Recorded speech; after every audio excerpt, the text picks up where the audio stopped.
तो last turn पे हम लोगों ने पढ़ा था कि किस तरीके से हम लोग एलडीएल अगर बढ़ा हो बॉडी में तो ट्रीटमेंट करते हैं।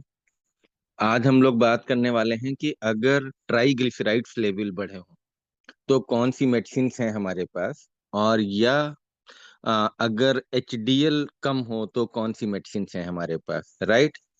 तो बहुत बढ़िया है लेक्चर, बहुत मजा आएगा आप लोगों को, और बहुत सारी चीजें आप लोगों को सीखनी है और करनी है ना। बहुत कॉमन है ये बीमारियां मरीज आज के समय में, है ना। Diabetes, hypertension, hyperlipidemia, heart attack, myocardial infarction, ये सब बीमारी एक मेडिकल स्टूडेंट को आनी चाहिए, चाहे वो एमबीबीएस हो, चाहे वो आयुष का बच्चा हो, है ना। इवन वो चाहे पैरामेडिकल के स्टूडेंट्स हो। तो ये बिल्कुल बेसिक्स हैं और ये आपको सबको सीखने हैं। तो मैं स्क्रीन शेयर करता हूँ इससे पहले, है ना, क्योंकि आप लोग पढ़ना शुरू करें पहले। तो कल का लेक्चर रिकॉर्ड नहीं हो पाया था, आज रिकॉर्डिंग हो रही या नहीं हो रही? हाँ, हो रही है रिकॉर्डिंग। ठीक है, तो मैं स्क्रीन शेयर कर देता हूँ आपके साथ में।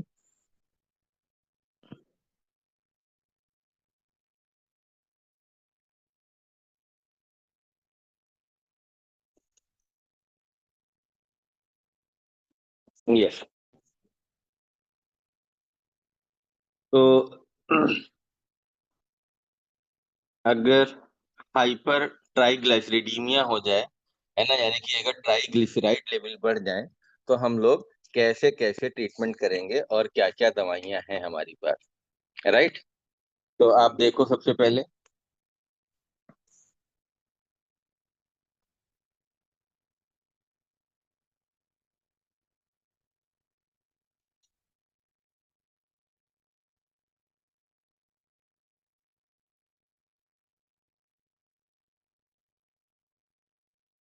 एलडीएल के बारे में हम लोग बात कर चुके हैं।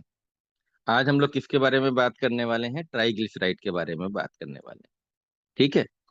और ट्राइग्लिसराइड का जो नॉर्मल लेवल है, आपको पहले ये याद करना है, ये 150 से कम होता है। इधर आप अगर देखो तो ये ऑप्टिमल या डिजायरेबल लेवल है। ठीक है। इसके बाद आपका नीचे अगर आप देखोगे तो बॉर्डर लाइन हाई और हाई है ना। इसको आप एक साथ कर सकते हो, बॉर्डर लाइन हाई और हाई। और फिर आप तीसरे नंबर पे अगर देखोगे तो वेरी हाई है, 500। यहाँ पे मैंने जब पहले दिन लेक्चर आपको लिया था तो एक बहुत इंपॉर्टेंट बात बताई थी कि अगर ट्राइग्लिसराइड लेवल का बहुत ज्यादा है तो एक बीमारी होने का रिस्क है, और वो है पेनक्रेटाइटिस। ये मैंने पहले वाले दिन लेक्चर में आपको बताया था, अगर आप हमारे नोट्स देखोगे। तो ज्यादा ट्राइग्लिसराइड होने से, कितना से ज्यादा हो जाए, 500 से अगर ज्यादा हो जाए तो रिस्क ऑफ पेनक्रेटाइटिस है। इसीलिए जब भी ट्राइग्लिसराइड लेवल किसी भी पेशेंट का 500 से ज्यादा है तो हमें ट्रीटमेंट देना पड़ेगा। ठीक है। दूसरी बात, हमने आपको पहले भी बताया था, है ना, कि जो एलडीएल कोलेस्ट्रॉल है ये आपका कहलाता है बैड कोलेस्ट्रॉल, और जो एचडीएल कोलेस्ट्रॉल है ये आपका कहलाता है गुड कोलेस्ट्रॉल। ठीक है। मेनली जो हमारा ट्रीटमेंट फोकस होता है, मेनली एलडीएल पे फोकस होता है। ठीक है। तो मेनली जो हम ट्रीटमेंट फोकस करते हैं, मेनली ट्रीटमेंट इज फोकस्ड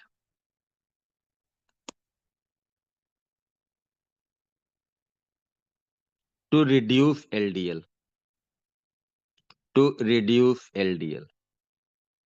ठीक है। ये बात अभी आपको समझ में आ जाएगी मैं क्या कहना चाहता हूँ और क्यों कहना चाहता हूँ। ये सब बातें अभी आपको जैसे जैसे मैं लेक्चर आगे बढ़ेगा आप लोगों को समझ में आ जाएंगी। अगर आप देखो तो मैंने आपको जो बताया था कि स्टैटिन, है ना, स्टैटिन मैंने आपको बताया था कि इसमें जो फर्स्ट लाइन ड्रग है वो आपकी क्या है? फर्स्ट लाइन ड्रग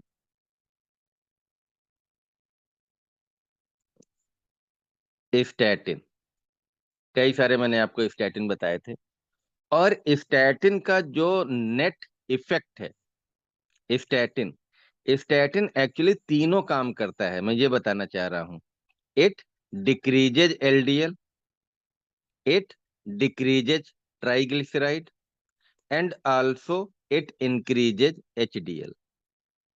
यानी कि अकेली स्टैटिन तीनों काम करती है। ठीक है, लेकिन मेनली जो है एलडीएल जो है डिक्रीज करती है। ठीक है, लेकिन काम तीनों करेगी, थोड़ा बहुत ट्राइग्लिसराइड को कम करेगी और थोड़ा बहुत गुड कोलेस्ट्रॉल यानी कि एचडीएल को बढ़ाएगी। तो मेन फोकस हमारा एलडीएल पे है और मेन फोकस हमारा स्टैटिन पे है। ये हम लोगों ने कल भी बात करी थी। ठीक है, अब आज हम लोग आगे बढ़े। अगर आपका है ना हाइपर ट्राइग्लिसराइडीमिया है तो क्या करेंगे? हाइपर का मतलब ज्यादा, ट्राइग्लिसराइड है ना, हाइपर का मतलब ज्यादा, ट्राइग्लिसराइड और मिया का मतलब ब्लड। तो ब्लड में अगर ट्राइग्लिसराइड का लेवल ज्यादा है तो हम लोग कैसे ट्रीटमेंट करेंगे? तो सबसे पहली बात कि अगर हमारा ये ज्यादा है तो क्या दिक्कत होगी? तो ये भी एक तरीके से बैड कोलेस्ट्रॉल का पार्ट है। और अगर ये ज्यादा है तो कार्डियोवैस्कुलर डिजीज यानी कि एमआई, एंजाइना, एथेरोस्क्लेरोसिस होने का रिस्क होगा। और दूसरा मैंने बताया कि पैनक्रेटाइटिस होने का रिस्क होगा। ट्रीटमेंट वही है हमारा जो हमने पहले बताया है आप लोगों को। लाइफ स्टाइल मॉडिफिकेशन, फिर मेडिकेशन, और इसके अलावा ट्राइग्लिसराइड अगर आपका ज्यादा है, जैसे डायबिटीज अगर अनकंट्रोल्ड है ना, तब भी, या बहुत कोई मोटा इंसान है, स्मोकिंग कर रहा है, अल्कोहल पी रहा है, तो उनमें हमें जो है आपको वो पैथोलॉजी या वो कारण खत्म करना पड़ेगा। अब आप देखो, first line therapy for all patient. सबसे पहले लाइफ स्टाइल मॉडिफिकेशन, ये हम लोग बार बार सब में पढ़ चुके हैं, लगभग एक ही है। ठीक है, तो हाइपर ट्राइग्लिसराइडीमिया। अब आप देखो ये हम लोग कब देते हैं? लाइफ स्टाइल मॉडिफिकेशन 150 टू 490, यानी कि लेस देन 500 अगर है ना, तो हमें लाइफ स्टाइल चेंज ही मेन है, हमारा कॉर्नर स्टोन। यहाँ पे नॉर्मली मेडिसिन की जरूरत नहीं होती है, वो आगे अभी हम लोग पढ़ेंगे कैसे कैसे करना है ना। तो सारी चीज, सारा लेक्चर समझ हो जाएगा तब आपको समझ में आएगा। ठीक है, अब आप देखो, आप में से कितने लोग जो हैं इसको पहचानते हैं? जल्दी से आप लोग इसका नाम बताओ। और कितने लोगों ने इसको खाया है? कितने लोगों को अच्छा लगता है?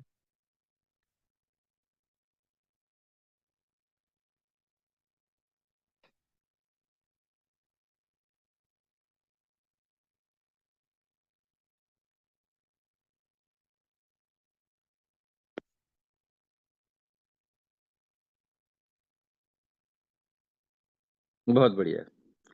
तो बहुत सारे बच्चों ने खाया है और बहुत सारे बच्चों को पसंद होगा। तो कितने लोगों को पसंद है? यस, कितने लोगों को पसंद है?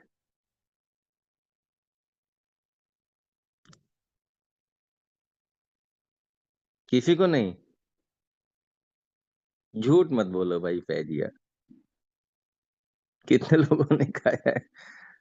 हाँ, वो कौन सी शॉप है वो? दी हेजलनट फैक्ट्री एंड बेकरी। पहली बार देखे हैं? अच्छा ठीक है, तो आप बेकरी की दुकान पे जब आप जाएंगे तो आप लोग देखना शुरू कर देंगे, आपको दिखने लगेगा। इवन आप किसी भी मॉल में जाएंगे तब भी आपको दिखने लगेगा, है ना। हर मॉल में आजकल ये सब बिकता रहता है। तो जिन लोगों ने नहीं देखा है वो लोग देख लेंगे, जिन्होंने नहीं खाया है वो लोग खा लेंगे। लेकिन उनसे हमारी रिक्वेस्ट है कि पहली और आखिरी बार ही खाएं। ठीक है।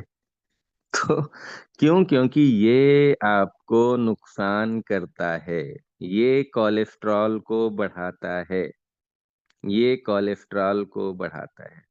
आप मोटा मोटा याद रखो कि बेकरी की सारी चीजें लगभग नुकसान करने वाली हैं, लगभग नुकसान करने वाली हैं, तो नहीं खाना है आपको।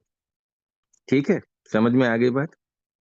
दूसरा, अच्छा आप ये बताओ, इसमें ये ये इसमें आपको फर्क समझ में आ रहा है? ये दो चीजें मैंने आपके सामने रखी हैं।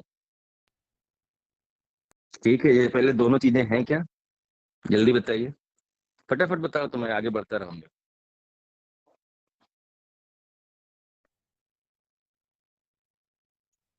अरे भाई ये तो सब लोग खाते रहते हो यार, ऐसी कोई मैं बहुत अच्छी वो नहीं दिखा रहा हूँ। यस, एक वाइट ब्रेड थी और एक ब्राउन ब्रेड थी।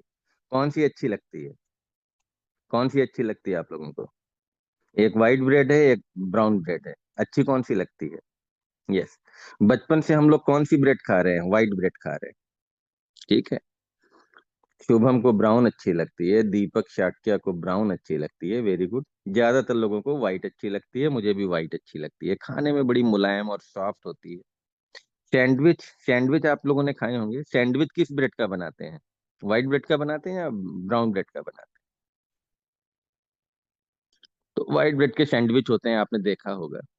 ठीक है, तो मत खाइए, मत खाइए, ये भी नुकसान करता है। मत खाइए व्हाइट ब्रेड, जो देखने में आपको बहुत अच्छा लगे, जो देखने में आपको बहुत टेस्टी लगे, मत खाइए। ये सब कोलेस्ट्रॉल बढ़ाते हैं। ठीक है, तो आज के बाद अगर आपको खानी है तो कौन सी ब्रेड खाएंगे? कौन सी बेटर है आपके लिए? Brown bread is better. थोड़ा सा उसका टेस्ट अच्छा नहीं होता है ना, लेकिन ब्राउन ब्रेड इज बेटर। ठीक है, तो व्हाइट वाली आप लोगों को अवॉइड करना है और ब्राउन वाली खाने शुरू करना है। तो कुछ चीजें आप लोग देख लो, मैं आपको बता देता हूँ। ठीक है, तो दिस व्हाइट ब्रेड, एंड यहाँ पे मैं सीधे सीधे लिख देता हूँ, brown bread is better. Brown bread is better. Right. ये आपका डोनट्स है। ठीक है, ये आपको नहीं खाने हैं। Don't eat. ठीक है। अब व्हाइट ब्रेड और ब्राउन ब्रेड में फर्क क्या होता है? तो व्हाइट ब्रेड और ब्राउन ब्रेड में मेनली हम लोगों का जो फर्क होता है वो होल व्हीट, क्योंकि उसमें ऊपर की सरफेस निकाल देते हैं, ये आपको पता होगा। है ना, चावल में भी करते हैं हम लोग, गेहूं में भी करते हैं। और जो ऊपर की सरफेस निकाल देते हैं, है ना, वो क्या होता है, उसी में फाइबर होते हैं। तो ब्राउन ब्रेड में मोर फाइबर है, जबकि व्हाइट ब्रेड में आपके लेस फाइबर है। ठीक है। ब्राउन ब्रेड अगर आप खाएंगे तो इससे भूख भी कम लगेगी रात में, मोर फिलिंग होगा, जबकि व्हाइट ब्रेड से लेस फिलिंग होगी। और फाइबर आपको एक और भी काम करेंगे, आपके लिए अच्छे होते हैं। Help in help in treatment of constipation. क्योंकि फाइबर जितने ज्यादा होते हैं, फाइबर का बहुत ही इंपॉर्टेंट रोल है लाइफ में। लेकिन व्हाइट ब्रेड आपकी सॉफ्ट होती है, हल्की होती है, ये थोड़ी डेंस होती है। ठीक है। ये स्वीट होती है, ये थोड़ा इसका टेस्ट गड़बड़ सा लगता है, नहीं मजा आता बहुत सारे लोगों को। ये रिफाइंड फ्लोर का बनता है, जबकि ये होल व्हीट फ्लोर का बनता है। ठीक है। इसमें पूरा का पूरा जो है गेहूं डाल दिया जाता है। ठीक है, ये दोनों में बेसिक फर्क है। इसी तरीके से आप लोग देखोगे तो एक शुगर है यहाँ, सॉरी शुगर, हाँ, कार्बोहाइड्रेट बोल सकते हो, है ना, रिफाइंड कार्बोहाइड्रेट। हम लोग उसको मेडिकल में रिफाइंड कार्बोहाइड्रेट बोल सकते हैं। और एक है होल कार्बोहाइड्रेट। जहाँ रिफाइंड वर्ड लग जाता है, जो ज्यादा रिफाइंड हम लोग साफ सुथरा कर देते हैं, वो गड़बड़ है आपके लिए। जैसे मैंने अभी आपको बताया कि पेस्ट्री में आपको ये पेस्ट्रीज नहीं खानी है। डोनट्स वगैरह या कप केक्स वगैरह होते हैं, है ना। आपने ये देखा होगा, कैंडीज देखी होंगी आजकल जो है मॉल वगैरह में बिकती रहती है ये कैंडीज, क्योंकि ये रिफाइंड कार्बोहाइड्रेट है। या सोडा हम लोग पीते रहते हैं, है ना, उसमें शुगर वगैरह डाल के, ये नहीं, आपको नहीं खानी है। शुगर की जितनी भी चीजें हैं, शुगर अल्टीमेटली नुकसान करता है। और मैंने आपको बताया व्हाइट ब्रेड नहीं खाना है। ठीक है, तो व्हाइट ब्रेड नहीं खाना है। पास्ता बहुत लोगों को पसंद है, तो व्हाइट वाला पास्ता वो भी नुकसान करता है। ठीक है। आपको क्या खाना है आप लोग ये भी देख लो, क्योंकि मैं सब तो मना कर दे रहा हूँ आपको, है ना। तो आपको होल कार्बोहाइड्रेट खाने हैं। ठीक है, आप पोटैटो खा सकते हो, स्वीट पोटैटो खा सकते हो, राइट, जो नेचुरल चीजें हैं। बीन्स खा सकते हैं, लेंटिल्स ले सकते हैं, है ना, पीज ले सकते हैं, मटर वगैरह। होल ग्रेन आपको खाना है, ब्राउन राइस खाइए। है ना, देखने में गंदे लगेंगे लेकिन वो बहुत फायदा करते हैं। आपको व्हाइट राइस नहीं खाना है। ओट वगैरह आप लोग खा सकते हैं, होल ग्रेन है। फ्रूट्स तो हमने आपको हमेशा बताया है ना, कि आपको रोज एक सेब खाना है, आपने ये पढ़ा होगा, है ना, ये मैंने पहले भी एक बार बताया है। One apple in a day, कि अगर आप रोज करते हैं तो कीप द डॉक्टर अवे। ये बहुत पुराना डिक्टम है। ठीक है, अगर आप, कहने का मतलब है इसका कि अगर आप रोज एक फल खाते हैं तो आपको डॉक्टर के यहाँ जाने की जरूरत नहीं पड़ेगी। लेकिन यहाँ पे एक बात और भी है, बट भी है। But when doctor is cute, then क्या करेगा फ्रूट? ठीक है। तो आप, अगर जो है डॉक्टर क्यूट है तो आपको जाना ही पड़ेगा, फिर तब क्या करेंगे फ्रूट फ्रूट का। ठीक है। तो ये आपको ध्यान रखना है ना। तो fruit is very important in our life. आपको फ्रूट जो है खाने हैं, सब्जियां खानी है ना। पास्ता अगर आप खा रहे हैं तो व्हाइट वाला पास्ता मत खाइए। कौन सा खाना है? होल ग्रेन वाले आपको खाने हैं, ब्राउन राइस वाले खाने हैं आपको। ठीक है। तो समझ में आया। ये सब चीजें अगर आप खाएंगे तो आपका ट्राइग्लिसराइड लेवल कम हो जाएगा। खास तौर से अगर जिनका अभी, जो लोग हेल्दी हैं, जो लोग अभी 20 या 25 में हैं, वो लोग तो खा सकते हैं। लेकिन जो 40 या 50 में पहुंच रहे हैं, उन लोगों को खास तौर से आपके जो पेरेंट्स हैं, और पेरेंट्स में भी male are more prone to heart attack, तो उन लोगों को ये सब चीजें आपको कम से कम खिलानी है। राइट। तो यही सारी चीजें यहाँ पे लिखी हैं। आप देखो, अगर डाइटरी चेंजेस में समझ में आ गया होगा सभी को। Reduce refined carbohydrate, white bread, sweet sugary drinks, increase fibre intake. Alcohol आपको, सॉरी, ये हाँ, एल्कोहल भी आपको बंद कर देना है। ठीक है। अच्छा, एल्कोहल में एक यहाँ मजेदार बात है, और कई बार आपने सुना होगा कि एल्कोहल से आपका दिल तंदुरुस्त रहता है। तो यहाँ पे ये बात लिखी है, even small amount can increase triglyceride. यानी कि अगर एक पैग हम लोग डेली पीते हैं तो हमारा ट्राइग्लिसराइड बढ़ सकता है, लेकिन this should not be done. आपको ये नहीं करना है। या अगर आपसे कोई कहे कि भाई अल्कोहल पीने से ट्राइग्लिसराइड बढ़ रहा है, सॉरी, ये यहाँ पे नहीं है, अभी आगे बताऊंगा। ये है कि ट्राइग्लिसराइड बहुत तेजी से बढ़ जाता है अल्कोहल, है ना। अल्कोहल पीने से ट्राइग्लिसराइड का लेवल बहुत तेजी से बढ़ जाता है ना। वो एचडीएल में है, अभी मैं बताऊंगा। तो यहाँ पे क्या है कि even small amount can increase triglyceride. ठीक है। तो जरा सा भी जिन लोगों का ट्राइग्लिसराइड लेवल बढ़ा है, उनको बिल्कुल भी अल्कोहल नहीं पीना है। और जो मैं पीने वाली बात बता रहा था वो भी आगे बताऊंगा। ठीक है। और जो आपके खाने में ऑयल वगैरह है, ऑलिव ऑयल, नट्स, या आप फिश खा सकते हैं। मैंने फिश बताया था कि फिश खाई जा सकती है। ऑलिव ऑयल आप लोग यूज कर सकते हैं। सेचुरेटेड या ट्रांस फैट आपको नहीं खाने होते हैं। तो ये सब हम लोग पहले भी बता चुके हैं। एक्सरसाइज मैंने आपको ये बता दिया था। वेट रिडक्शन आपको करना है, and weight reduction is very important, क्योंकि इसकी वजह से ट्राइग्लिसराइड लेवल आपका एलोन 20 से 30% कम हो जाएगा। ठीक है। दूसरा, डायबिटीज आपको कंट्रोल रखनी है। अनकंट्रोल डायबिटीज की वजह से आपका ट्राइग्लिसराइड लेवल बढ़ जाता है, हाई ट्राइग्लिसराइड लेवल। तो डायबिटीज आपको कंट्रोल रखना है, और आपका उद्देश्य होना चाहिए कि डायबिटीज में HbA1c 7 के नीचे रहे। आप देखोगे लोगों के 9, 10, 11, 12 तक हो जाते हैं। ठीक है। तो 6.5 से नीचे हो तो और भी अच्छी बात है, क्योंकि वो बहुत ही हेल्दी हो जाता है। लेकिन 7 से नीचे आपको कंट्रोल रखना है ना। 7 से कम रखना है, क्योंकि अगर डायबिटीज कंट्रोल है तो ट्राइग्लिसराइड कम हो जाएगा। डायबिटीज ज्यादा है तो ट्राइग्लिसराइड जाएगा। तो आपको वहां पे ट्राइग्लिसराइड की दवाई पे फोकस नहीं करना है, बल्कि डायबिटीज कंट्रोल पे फोकस करना है। ठीक है। और स्मोकिंग से हमने बताया कि लिपिड प्रोफाइल गड़बड़ हो जाता है और हार्ट डिजीज के चांसेस बढ़ जाते हैं, तो स्मोकिंग भी बंद कर देनी है। ठीक है। देन अब बात आती है कि व्हेन टू स्टार्ट मेडिकेशन। तो नॉर्मली हमने बताया था कि 500 तक आपको ट्रीटमेंट की जरूरत नहीं है। ठीक है। नॉर्मल लेवल 150 है, लेकिन 150 से 500 तक नॉर्मली जरूरत नहीं है। 500 से ज्यादा है तो आपको थेरेपी देनी है। 500 से ज्यादा है, क्यों देनी है? क्योंकि पेनक्रिटाइटिस का रिस्क है। दूसरा एक ट्विस्ट है यहाँ पे। क्या है ट्विस्ट? कि अगर 500 से कम है और 150 से ज्यादा है, लेकिन साथ में ASCVD रिस्क है। ASCVD हमने आपको बताया था, एथेरोस्क्लेरोसिस कार्डियोवैस्कुलर डिजीज रिस्क, जिसमें हमने 2-3 बीमारियां आपको याद रखना है। एक तो हाइपरटेंशन, है ना। दूसरा डायबिटीज। तीसरा ओबिसिटी, है ना। अगर ये सब आपको है, या प्रीवियस हिस्ट्री है स्ट्रोक की, हार्ट अटैक की, तो आपको ट्रीटमेंट 500 से नीचे पे ही स्टार्ट कर देना है। ठीक है। लेकिन नॉर्मली अगर और कोई प्रॉब्लम नहीं है तो ट्रीटमेंट हमें स्टार्ट करने की जरूरत नहीं। अब फर्स्ट लाइन ड्रग आपकी क्या है? तो फर्स्ट लाइन ड्रग है यहाँ पे फिनोफाइब्रेट एंड जेमफाइब्रोजिल। ये फर्स्ट लाइन ड्रग है।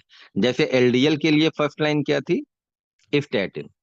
तो ट्राइग्लिसराइड के लिए फर्स्ट लाइन क्या है? Fenofibrate and जेमफाइब्रोजिल। ये क्या करते हैं? ये ट्राइग्लिसराइड लेवल को कम कर देते हैं 30 से 50%। कब इनको यूज करना है? जब ट्राइग्लिसराइड 500 से ज्यादा हो जाए। क्यों 500 से ज्यादा? क्योंकि पेनकिटाइटिस का खतरा बढ़ जाता है। और अगर हम साथ में स्टैटिन दे रहे हैं तो आपको ध्यान रखना है। क्यों ध्यान रखना है? क्योंकि मायोपैथी का रिस्क है, जो कि हम लोग पहले पढ़ चुके हैं।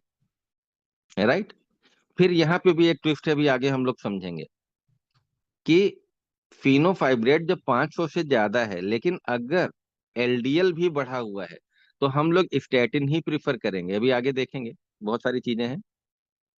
दूसरी ड्रग है हमारी ओमेगा 3 फैटी एसिड, इकोसापेंट इथाइल या फिश ऑयल सप्लीमेंट।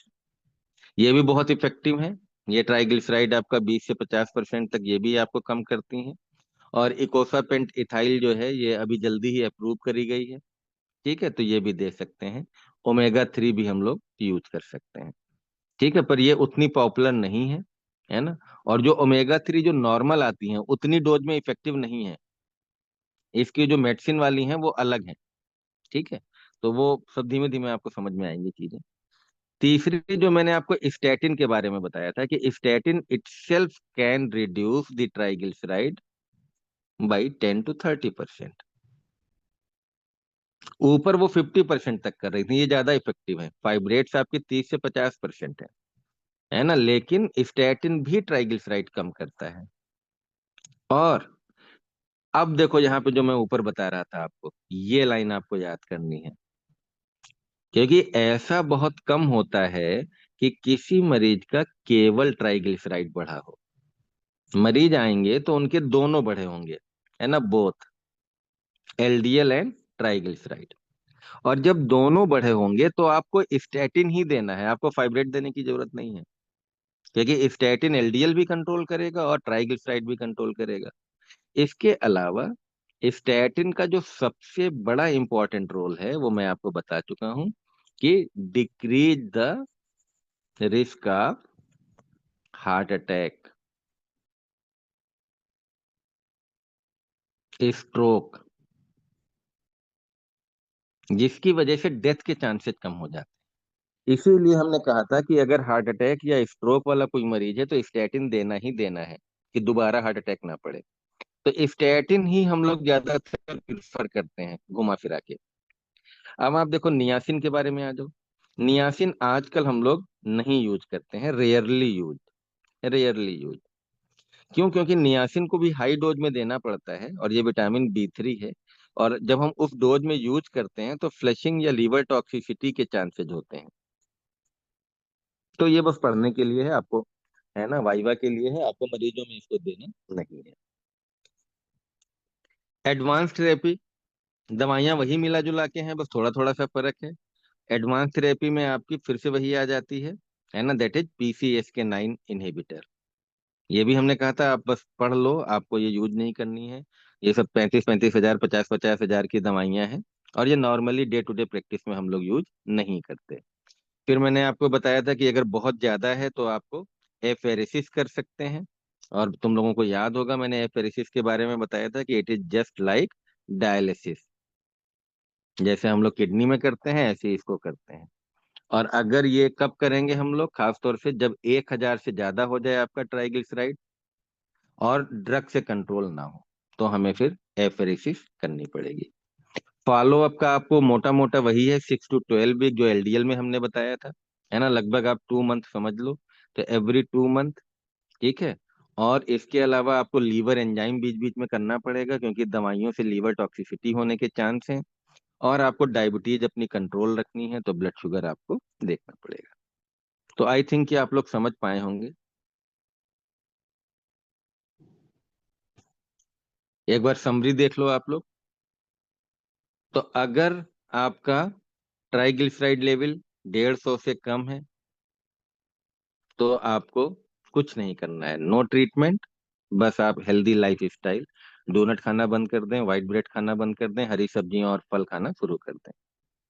150 से 500 तक अगर है तो, और साथ में अगर आपका ये रिस्क है तो फिर आपको स्टैटिन शुरू कर देना है। स्टैटिन तो में कोई दिक्कत नहीं है। लेकिन अगर रिस्क नहीं है तो सिर्फ लाइफ स्टाइल चेंजेस करने हैं और आपको स्टैटिन नहीं देना है। जबकि लेवल बढ़ा हुआ है, रिपोर्ट में बढ़ा हुआ रिपोर्ट आएगा, लेकिन आपको स्टैटिन नहीं देना है। ठीक है, अगर केवल ट्राइग्लिसराइड बढ़ा हुआ है। 500 से ज्यादा है तो पेनक्रिटाइटिस का रिस्क है। ऐसे में हमने आपको क्या बताया कि आप फाइब्रेट देंगे और ओमेगा 3 फैटी एसिड देंगे। साथ में लाइफ स्टाइल मॉडिफिकेशन तो आपको करना ही करना है। 1000 से अगर ज्यादा है तो मैंने क्या बताया कि आप तुरंत यहाँ पे मरीज को एडमिट भी करना पड़ेगा, क्योंकि पेनक्रिटाइटिस के बहुत ज्यादा खतरा हो जाएगा। अर्जेंट आपको फाइब्रेट दे के उसका ट्रीटमेंट करना है, ओमेगा 3 करना है, देना है। और अगर नहीं कंट्रोल में आ रहा है मरीज तो तुरंत एफेरेसिस कर देते हैं, नहीं तो उसको पेनक्रिटाइटिस का खतरा है। और पेनक्रिटाइटिस से आपको डेथ के भी चांस होते हैं। पेनक्रिटाइटिस इज वेरी वेरी डेंजरस, है ना। तो मॉर्टेलिटी हो सकती है, डेथ भी हो सकती है, डेथ में आकर। तो पेनक्रिटाइटिस को हमें प्रिवेंट करना है। ठीक है, तो आई थिंक आप लोग समझ गए होंगे। एक बार चैट सेक्शन में आ जाओ।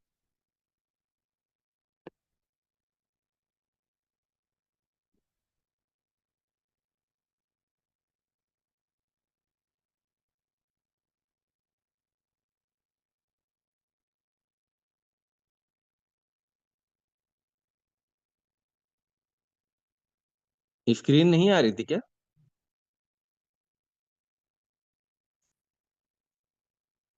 आ रही है। अब तो नहीं आ रही होगी, अब तो बंद हो गई है। ठीक है, तो ये बताइए आप लोग, ट्राइग्लिसराइड का कॉन्सेप्ट आप लोगों को समझ में आ गया?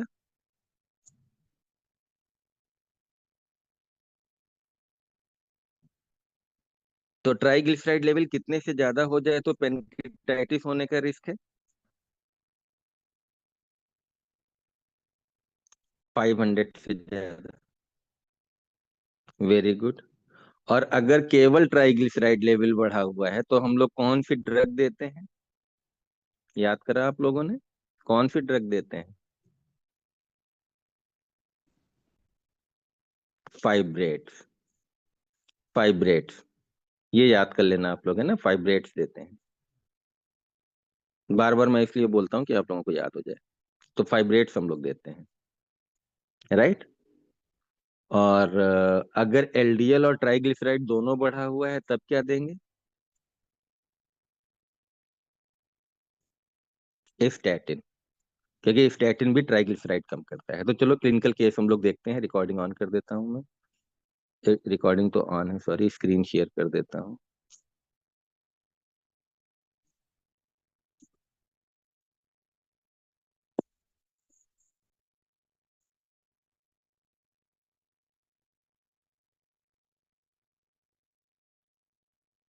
ये आपको बताना है। 45 ईयर ओल्ड है, डायबिटिक है, मेल है। ट्राइग्लिसराइड इसका 220 है, एलडीएल इसका 160 है। ठीक है, तो आपको याद होगा हमने बताया था कि, है ना, टोटल कोलेस्ट्रॉल आपका 200 से कम होना चाहिए। एलडीएल हमने बताया था आपका 100 से कम होना चाहिए। ठीक है, और अभी हमने बताया ट्राइग्लिसराइड 150 से कम होना चाहिए। ये आपको याद रखना है। तो यहाँ पे आपका थोड़ा सा ट्राइग्लिसराइड भी बढ़ा हुआ है, 220 है। और थोड़ा सा आपका एलडीएल भी बढ़ा है, 160 है। ठीक है, एलडीएल के बारे में मैं पढ़ा चुका हूँ। तो अब आपको बताना है कि इसके लिए हम लोग क्या ट्रीटमेंट देंगे।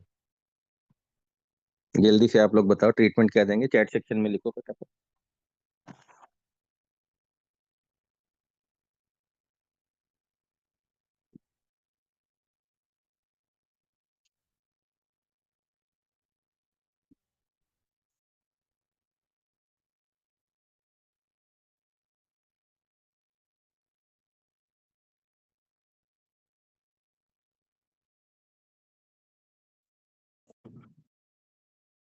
Statin and life style and statin. तो एक बात बताओ आप लोग, स्टैटिन तो मैंने कहा था कि 190 से ऊपर देना है, तो आप 160 पे क्यों दे रहे हो स्टैटिन? स्टैटिन तो मैंने आपसे बोला था कि भाई 190 पे देना। वेरी गुड, बहुत अच्छे। किसने किसने बताया रहा? हम्म, कुंवर सिंह, अमलेश, अनम, अमारा खान, ज्ञानेंद्र, स्वाति, फैजिया। बहुत बढ़िया, है ना? तो यहाँ पे हम, क्योंकि इस एलडीएल 160 है, 160 पे थेरेपी नहीं शुरू करते, लेकिन हम लोग इसलिए थेरेपी शुरू कर दिए हैं क्योंकि पेशेंट डायबिटिक है। डायबिटिक में हमारा कितना था, हमें हमारा टारगेट कितने पे हम लोग शुरू कर देते हैं स्टैटिन?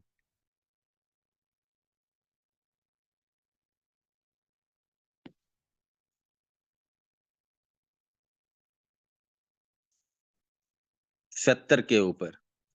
डायबिटीज में हम लोग 70 के ऊपर शुरू कर देते हैं, है ना? इवन मतलब नॉर्मल अगर है, क्योंकि 100 से नीचे तो आपका नॉर्मल है, तो अगर 100 है, 90 है, 80 है, तब भी शुरू कर देते हैं। ठीक है, वेरी गुड। कौन सा स्टैटिन देंगे यहाँ यहाँ पे? कौन सा स्टैटिन देंगे? पांच छह आप लोगों ने याद करे हैं, यहाँ पे कौन सा स्टैटिन देंगे? Very good. हाई इंटेंसिटी तो दो हैं आपके पास, हाई इंटेंसिटी। एक एटोरवा स्टैटिन है और दूसरा रोजुवा स्टैटिन है। वेरी गुड, बहुत बढ़िया। तो हम लोग देख लें जरा क्या था। ठीक है, तो दिस इज द, एक जो आप लोगों ने नहीं बताया, लाइफ स्टाइल चेंजेस आपको हमेशा बताने हैं, और आपको स्टैटिन देना है। क्यों स्टैटिन देना है? क्योंकि आपको यहाँ पे ये जो मेन फोकस है आपका डायबिटिक, डायबिटीज की वजह से आपका टारगेट हो जाता है एलडीएल का, है ना? एलडीएल, है ना, << 70। ये आपका टारगेट रहता है इन डायबिटिक पेशेंट, राइट? चलो अगला केस बताओ। ये 50 साल की है, 50 साल की है, ओबीस है, फीमेल है, ट्राइग्लिसराइड 700, ट्राइग्लिसराइड 700, और इसको कोई एएसबीसीडी हिस्ट्री नहीं है। अब आप क्या करोगे, क्या दोगे, जल्दी से बताओ भाई। 700 है यहाँ पे।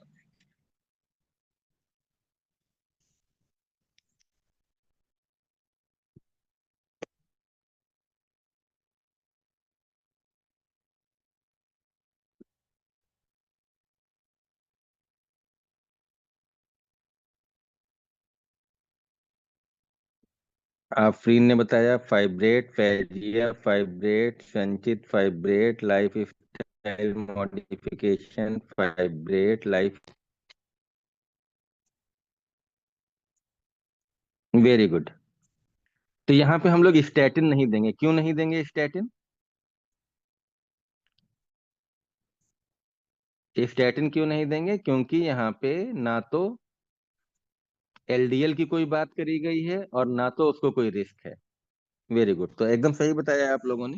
तो आप लोग देख लो एक बार। बहुत ही बढ़िया। तो यहाँ पे हम लोग जो है फिनोफाइब्रेट दे रहे हैं, साथ में आप ओमेगा 3 फैटी एसिड दे सकते हो, लाइफ स्टाइल चेंजेस दे सकते हो। क्योंकि 500 से ज्यादा है तो मोर देन 500, हमने क्या बताया था, पेनक्रेटाइटिस का रिस्क है, पेनक्रेटाइटिस। इसलिए आपको तुरंत क्या करना पड़ेगा, आपको शुरू करना पड़ेगा काम। यहाँ पे आप लोग देखो, 35 साल का है, आदमी है, ट्राइग्लिसराइड 1200 है, अनप्रेजेंट विद एब्डोमिनल पेन, पेट में दर्द हो रहा है। ठीक है, रिपोर्ट लेके आता है, आपसे कहता है पेट में दर्द हो रहा है, 35 साल का आदमी है। देन आपको क्या दोगे ट्रीटमेंट?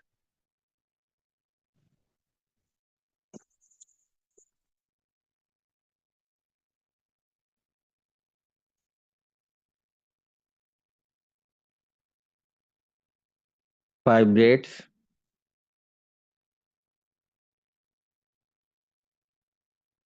जल्दी बताओ। लाइपोप्रोटीन एफरेसिस, लाइफ चेंजेज,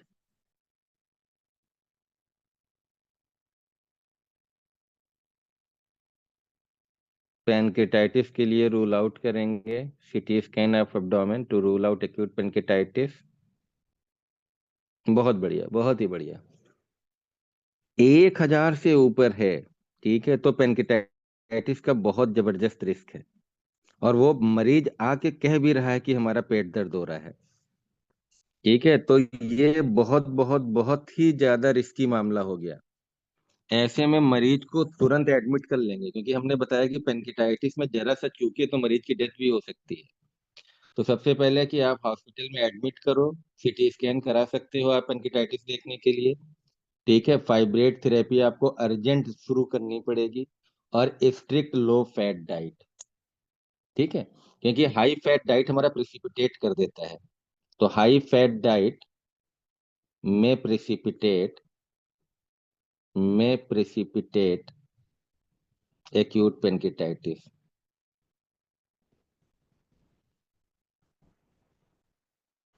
तो मरीज का खाने पीने में हम लोग फैट एकदम रोक देते हैं।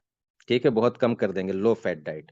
क्योंकि हाई फैट खिलाने से, अभी जो मैंने बताया है ना, बेकरी वाली चीजें और हाई फैट वाली चीजें अगर आप खिलाओगे, है ना, तो उससे पेनकिटाइटिस का रिस्क और ज्यादा बढ़ जाएगा। राइट। तो आई थिंक आप लोग समझ गए होंगे। तो जल्दी से बताओ, सबको समझ में आया है?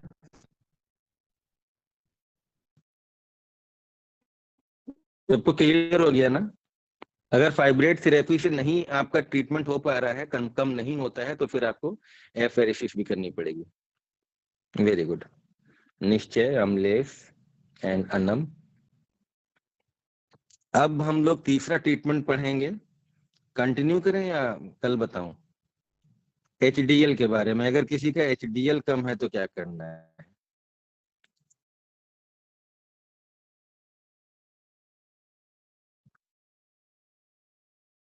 कल बता दूं ना, ठीक है। तो अब लास्ट बचा है हमारा। ये मैं जानबूझ के थोड़ा आपको डिटेल में बता रहा हूँ। ठीक है, लेकिन इतना डिटेल में सारा नहीं पढ़ा पाऊंगा, क्योंकि अगर सारा पढ़ाऊंगा तो आपका मेडिसिन मुझे 1 साल पढ़ानी पड़ेगी। लेकिन ये इम्पोर्टेंट टॉपिक है आपका। Cholesterol, LDL, VLDL, HDL. आपके यहाँ सब लोग आसपास देखोगे तो 10 में आपको 4 लोग इसमें मिलेंगे जो मोटे हैं, ओबीस हैं, एमआई के मरीज हैं, स्ट्रोक के मरीज हैं। और ये सब आपको बहुत अच्छे से आना चाहिए, है ना। इसकी इम्पोर्टेंस एक एक लाइन की पता होनी चाहिए। इसलिए मैं आपको बहुत डिटेल में और बहुत अच्छे से बता रहा हूँ कि आप लोग इन सब बातों को अच्छे से समझ पाए। ठीक है, तो आप लोग इसको पढ़िए।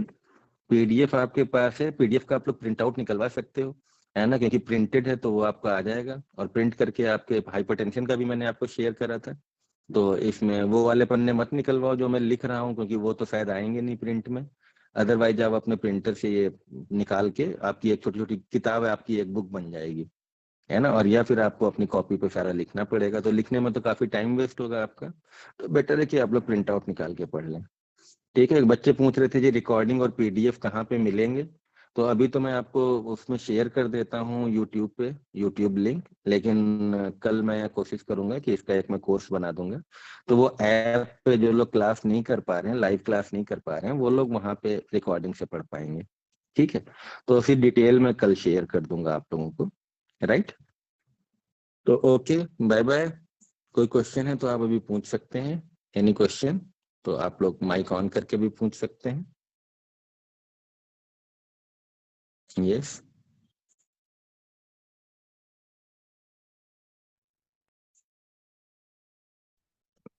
किसी के दिमाग में कोई क्वेश्चन हो?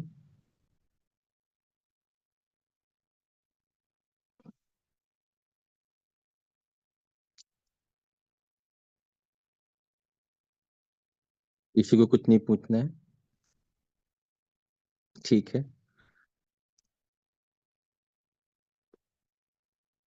बाकी अगर कहीं पढ़ने में दिक्कत आ रही, समझने में दिक्कत आ रही, तो आप हमको पर्सनल व्हाट्सएप कर सकते हैं, है ना। कुछ भी आपको कोई प्रॉब्लम आ रही है तो आप पूछ सकते हैं अलग से, ग्रुप पे भी पूछ सकते हैं। ठीक है, तो good night, good night to all students.